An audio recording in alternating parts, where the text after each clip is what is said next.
Hello students, welcome back to the Padho education. आज हम add grade अभ्यास पुस्तिका भाषा भारती कक्षा 5 का पाठ 18 देखेंगे, जिसका नाम है रानी अवंती बाई। तो चलिए शुरू करते हैं।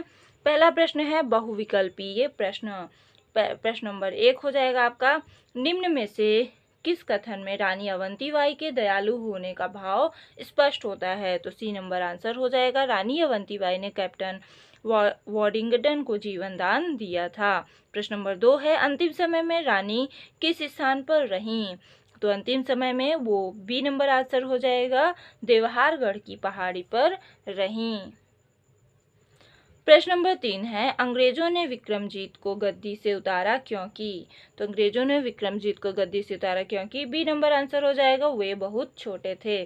प्रश्न नंबर 4 है कि वह अच्छा आदमी है, इसमें प्रयुक्त अच्छा शब्द कौन सी विशेषता बताता है? तो अच्छा जो है यह गुण संबंधी विशेषता बताता है, इसलिए बी नंबर आपका आंसर हो जाएगा। प्रश्न नंबर 5 है, हस्तलिखित शब्द का अर्थ होता है हाथ से लिखा हुआ। अगला है प्रश्न नंबर 6, रानी अवंतीबाई का विश्वस्त दूत कवि और लोकनायक मदन भट्ट था। कौन था? मदन भट्ट। प्रश्न नंबर 7 है, भय का विलोम शब्द अभय है।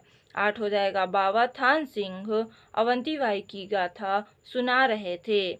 9 हो जाएगा, अवंतीबाई ने करारा वार किया। इस परिप्रेक्ष्य में करारा शब्द के स्थान पर जोरदार शब्द का प्रयोग हो सकता है।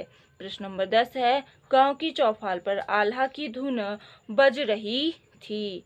अगला है प्रश्न नंबर 11, सूरमा शब्द का अर्थ लिखिए। सूरमा शब्द का अर्थ वीर है। अगला है प्रश्न नंबर 12, रामगढ़ की रानी अवंतीबाई की कहानी कौन सुना रहा था? तो बाबा थान सिंह सुना रहे थे।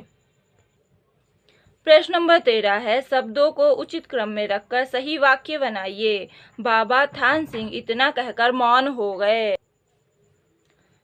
प्रश्न नंबर 14 है, गांव में संध्या के समय जहां कई लोग एकत्रित होकर बैठते हैं, उस स्थान को क्या कहते हैं? तो इस स्थान को चौपाल कहा जाता है। प्रश्न नंबर 15 है, रानी टीला क्यों प्रसिद्ध है? रानी का टीला प्रसिद्ध है क्योंकि यहाँ पर अवंतीबाई की चिता को अग्नि दी गई थी। उनके साथियों ने यहाँ पर पत्थरों का एक स्मारक बनवाया था। अगला हो गया, अवंतीबाई के चरित्र की विशेषताओं को अपने शब्दों में लिखिए। अवंतीबाई एक वीर, साहसी, निडर, देश प्रेमी और समाज सेवी महिला थीं। वे आल्हा और रामचरितमानस का रोज पाठ करती थीं। वे तलवार चलाने और घुड़सवारी करने में निपुण थीं। प्रश्न नंबर 17 है, प्राचीन समय और वर्तमान समय के युद्ध कला में अंतर बताते हुए 3 बिंदु लिखिए।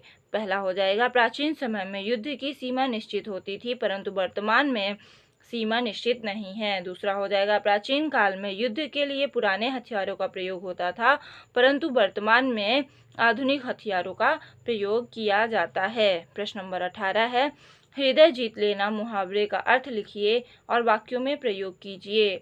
हृदय जीत लेना मुहावरे का अर्थ है खुश कर देना। वाक्य में प्रयोग, रानी ने अपने व्यवहार से राजा और प्रजा का हृदय जीत लिया था। प्रश्न नंबर 19 है, रानी अवंतीबाई के बलिदान की कहानी अपने शब्दों में लिखिए। रामगढ़ की रानी अवंतीबाई बहुत बहादुर थीं। उनके पति विक्रमजीत को अंग्रेजों ने अल्पवयस्क बताकर गद्दी से हटा दिया। इस दुख के कारण उनका निधन हो गया।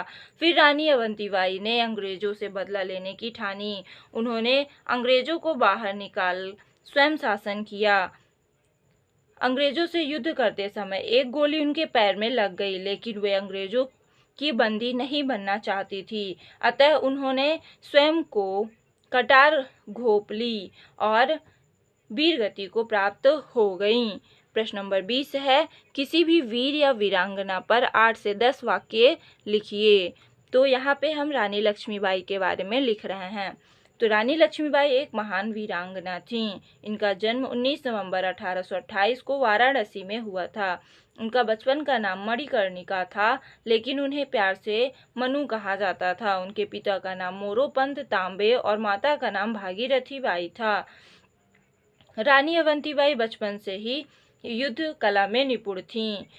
अंग्रेजों को सबक सिखाने के लिए उन्होंने अंग्रेजों से युद्ध किया। वह बहुत चतुर और शास्त्र कला में निपुण थी। 1857 की स्वतंत्रता संग्राम में इनका महत्वपूर्ण योगदान था। तो यहाँ पे आपका यह पाठ समाप्त होता है। आज के लिए इतना ही। धन्यवाद।